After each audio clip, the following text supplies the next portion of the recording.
Welcome to Consulting Mastery, where we help B2B consultants master the business of consulting. I'm Carrie. And I'm Ahmed. Join us as we explore the art of delivering outstanding client value, earning a higher income, and thriving in today's marketplace. Hey folks, welcome back to the show. I want to talk today about goal setting. Should you aim high? Should you aim low? We talked about this before, but a bit of a different perspective or angle to it today, coming up on Consulting Mastery. If you're looking for help with your consulting business, marketing, building pipeline, raising your prices, and generating high-paying clients, head over to 90daypipeline.com/talk. Grab a call with our team. We'll find out if we can help you. So the statement I made conspicuously on Slack to you, Carrie, a few days ago, which came out of a call or a conversation or something that I had, I'm sure, was the cost of falling short of big goals is less than the cost of not setting big goals. Okay, I'll say that again. The cost of falling short of big goals is less than the cost of not setting big goals. And I vaguely remember the context of this comment. So let me set that up and then we'll have a conversation about it. I was talking to somebody who was kind of hemming and hawing about how high to shoot, right? Do I want to do, I think this person was probably low six figures. Do I want to do $500,000? Do I want to do $1 million? And the conversation was, well, if I want to do $1 million, I've got to arrange these other things. I've got to have some contractors in place. There's some work involved. There's some infrastructure set up that I've got to take care of in order to comfortably and confidently deliver on $1 million in revenue. And it was as if there was some hesitation. Like there was an acknowledgement that there's work to do, but also some hesitation on well, is that worth it? Should I go ahead and do all that work? And should I go ahead and set up that infrastructure to the extent that I need to now? And then find out that I'm not going to meet $1 million or I'm not going to hit the goal. Like, could that potentially become wasted time and wasted effort? And it was pretty evident in the conversation that this person was much more comfortable, understandably so, with a smaller goal that didn't have as much setup required. There wasn't much to do. He could deliver on that relatively easily without any further infrastructure or help, etc. And that's what sparked this idea to me of the cost of falling short of big goals is less than the cost of not setting big goals. And what I mean by that is this person, even if they didn't do $1 million, but they set themselves up to be able to do $1 million, if they did the work required to have that kind of capacity, even if they fell short of the goal and did $700,000, $800,000, they would still be much further ahead than if they didn't have that goal to begin with. You see what I'm saying? I do. And in my mind, there are two challenges with the capital B big goal, right? So one is the practical aspect that you're talking about, which is, is it the right use of time to, can I get ready to meet the big goal? And then the other thing, and we talked about it before, but I'm going to bring it up again because I'm not presuming that everyone who's listening to this has listened to every episode that we've done. What do you mean? Hold on. Wait. They don't listen to every word and take notes? Did I just crush your big goal?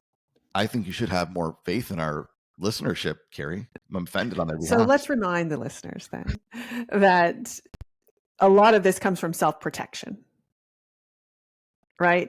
And the instinct to set a goal that you can meet, right? And to set a goal that you can meet internally, because it's rough when you have to admit that you couldn't do the thing that you thought you were going to do, that you said you were going to do. And also to set the goal that is doable externally, because nobody likes to go back to their, partner or their friend or their mentor and say, yeah, that thing that I said I was going to do, couldn't do it, didn't do it, wasn't able to do it. And so I think it's worth talking through that and really understanding what is your hesitation? Because I believe that most people who put up the should I do the practical things are really fighting the internal battle of I'm afraid to set this big goal. 100% it's fear. Is it internal or external or both?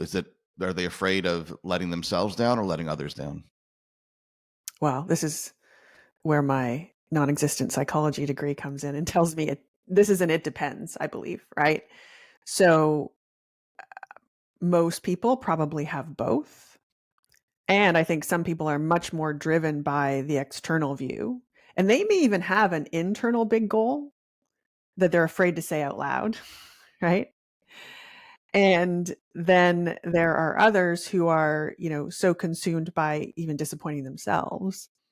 And that's the harder place to be in, that it's really difficult to set a goal beyond what you know you can do. And sometimes for those people, I find it's even difficult for them to set a goal that's very realistic, right? Like just the needing to put the stake in the ground is problematic. And this happens a lot. And I watch it because, you're a blunt guy. You get to the point when we're talking to our clients, right? And you will say, what's your revenue goal? And 80% of the time, you're faced with silence, shock, panic. It depends on what you mean by no, it doesn't depend on what I mean by. It's a really simple question. Yes. And the reality is they know, right? It's not that any of these smart people that we work with haven't thought through what they need and want as their revenue goal. Everybody knows the number, but saying it out loud, right? Like writing it down in black and white, whatever it is that makes it a thing, right? That turns it into something that you're actually committing to. That's where the fear is. And so, in some cases, those people are afraid to say it to you and to the other folks that are listening, because if they don't make it, then that's going to be embarrassing. And in some cases, they're just afraid to say it because saying it means that they're going to try. Yeah, I'm not even sure. I don't have as much confidence as you do in the fact that people have a clear number in mind. Oh, interesting. I don't know if that's true. I think maybe I give our clients a little bit more credit because we force some of that clarity, right, in the program. But I think a lot of people are walking around with very vague, general goals like more money, more money, more clients. And I don't think a lot of people have a ton of specificity around the specific target that they're trying to achieve. And I think that's still, to your point, that is the byproduct of a fear of commitment. Like what you're describing is a lack of decisiveness, period, right? Whether it's a big goal or a small goal, it's the drawing the line in the sand is what people are afraid of because they don't want to fall short. They're afraid of falling short. Mm-hmm. Yeah. And I think, when I say I think they have a goal, this probably goes back to your original statement, right? Which is the big capital G goal versus the small g goal. What most people have is the goal of enough to live, replacing their corporate income, not having to go borrow money from somebody, not having to admit failure. That's the goal that they're quite probably living with. Mm-hmm. But also, when asked the question out loud, they know that's not really the goal they want, right? For most people, they know that their goal is bigger than that in some way. And so all of this, to your point, is around decisiveness and being faced with, or facing yourself with, the decision, right? The stating of what it is that you're trying to accomplish. And we're talking about revenue here because that's an easy example, but that's not the only thing. And I want to be super clear about that. Most people get into business for themselves for a whole host of reasons. Revenue, absolutely one. The ability to control in a different way how you work, when you work, another one. the ability to choose with whom you work, right? And under what circumstances and what problems you're solving. All of these things are goals. And revenue is maybe, feels a bit more sensitive because people don't want to talk about money, blah, blah, blah, blah, blah. But all of these are tough to really commit to, right? To be decisive about. And often it's because of, this underlying fear, concern that you're not going to get there and that you have to take whatever comes your way. Yeah, and I understand the fear, and I'm actually probably going to say something right now that'll increase the fear, to be honest, which is, but this is just to highlight the importance of the decision. When you make that decision, when you set that goal, you're setting off a whole chain of consequences. And we don't need to get into the metaphysics and the woo-woo stuff around manifesting, but we could if you wanted to, right? I'll leave it at this. If you read something like Dr. Maxwell Maltz's Psycho-Cybernetics, and this is something that's talked about in many different books, both woo and scientific, right? But what Maxwell Maltz calls your creative mechanism. The idea is there's this creative mechanism in your subconscious mind that when you feed it a goal, when you feed it a target, it gets to work. And the metaphor that I like to use is that your subconscious mind is like the research department at a creative, ad agency or marketing agency, right? And the strategy people come in, and that's your conscious mind, right? Strategy people come in and they go, okay, well, here's the goal. Here's what we're trying to accomplish or communicate. And the subconscious mind or the creative department says, okay, let's figure out a way to do it. And they get to work in the background and they figure out a way to deliver on the strategy. And the way I see it is your conscious mind delivers a goal. We want to do this. We want to achieve this. And then your subconscious mind gets to work in finding ways to do it, looking for resources, looking for pathways, looking for strategies, keeping, something as simple as you start to notice advertisements in your social feed all of a sudden that are relevant to the goal that you might not have noticed before. You start to notice resources, things that can help you achieve this new goal that you might not have noticed before because now you're paying attention to it. Your subconscious mind is focused on it. And I'll use this as an example. In a recent conversation with my therapist, I was talking about income. And in this context, it was personal income that comes out of the business. And I don't remember the specific context, but I was like, oh, this is my goal, and so I'd love to do double that, but, and I made some kind of excuse, right? And she goes, why can't you do double that? And then I rattled off all the reasons why that might be challenging and hard and scary and yada yada yada yada, right? And her advice to me was, focus more on the big goal. Spend more time thinking about the big goal. Spend more time thinking about what double the income would look like, feel like, require, and entail. And I took that away and I spent some more time thinking about it and just focusing on that as a goal. Like, what if I could do this? What if this was possible? And then what I found was I started to see reasons why it was possible. I started to see ways that things could be changed to make it possible. I started to see opportunities in the business model to make adjustments to deliver on that new goal that I did not see before when my goal was smaller. And so I agree that it's a big decision and it shouldn't be taken lightly and you should make it, right? At the same time, but also where you set your target will have a profound impact on how you see the world and how you see your business and how you see the opportunities in front of you. And it's challenging sometimes to think about it that way, right? Because we presume that our brains are logical and helpful, and they're not always. But if you think about the same scenario, and even if you are a solopreneur, right? You're working on your own. Imagine that you have business of people around you all heading towards the same goal.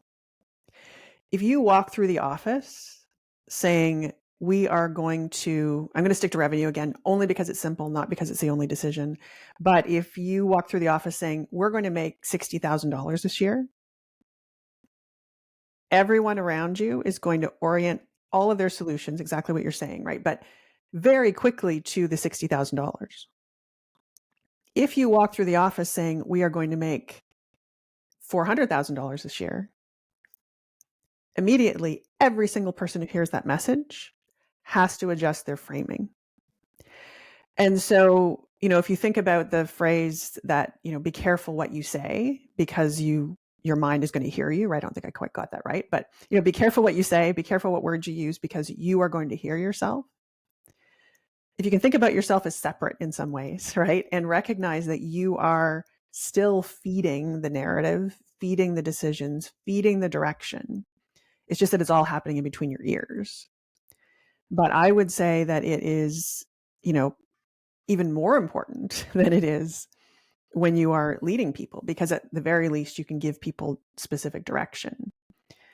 When you are just trying to lead yourself, it's probably that much more critical, because it is going to, as you just said, allow you to, not allow you to, it is going to automatically adjust what you notice, what you think, how you consider problems, what you see as potential solutions. And that's really how to win the game. And I think we need to normalize falling short of big goals. Mhm. That's not, I don't know anybody that ever set a big goal and achieved it on the first try. Right? Falling short of big goals is, frankly, if you're not falling short, the goal's not big. It's not compelling enough. Mhm. So by definition, and let me be clear about something. When I say big goals, I'm not saying your revenue this quarter. And I'm not saying your revenue this year. And I'm not saying your profit this month. Like, I'm not talking necessarily about like the very immediate, tangible, like, metrics that drive your business. I'm talking about the bigger picture stuff. Like, where do you want to ultimately take this thing? What's your big, longer term goal? Is more what I'm referring to. The thing that you're okay to not achieve this quarter or this month or this year, because it's a bigger thing. That thing is okay to fall short of. You necessarily have to fall short of it in order to achieve it in the long term. And that's okay. And you shouldn't give yourself a hard time because you're doing something that's probably pretty far outside of your comfort zone. And the thing to really reflect on, I have a couple of things to just for people to take away here, is number one, your big goal is small for somebody else. I guarantee you, set your big goal, and there are people in the world for whom that is not a big goal. And the difference in you and them is how big you think. And the second thing is, I want you to think about doubling your income. Okay, so if you're making 100 grand right now, think about making 200. If you're making 200, think about 400. Making 400, think about 800. Think about doubling your income. And here's a really interesting prompt that I learned from Dr. Alan Barnard, who's an expert in goal theory and goal setting. It's just think about that big goal. Think about that, that impossible goal, so to speak, right? Think about the goal that your immediate reaction to is, well, that's impossible. So maybe for you, it's doubling or tripling your income, whatever feels impossible. And then go, it's impossible unless. And then make a list of circumstances that would have to be true in order for your goal to be achieved. It's impossible unless. Those circumstances, here's my contention to you, those circumstances that would have to be true in order for your goal to be achieved are all solvable problems if you choose to solve them.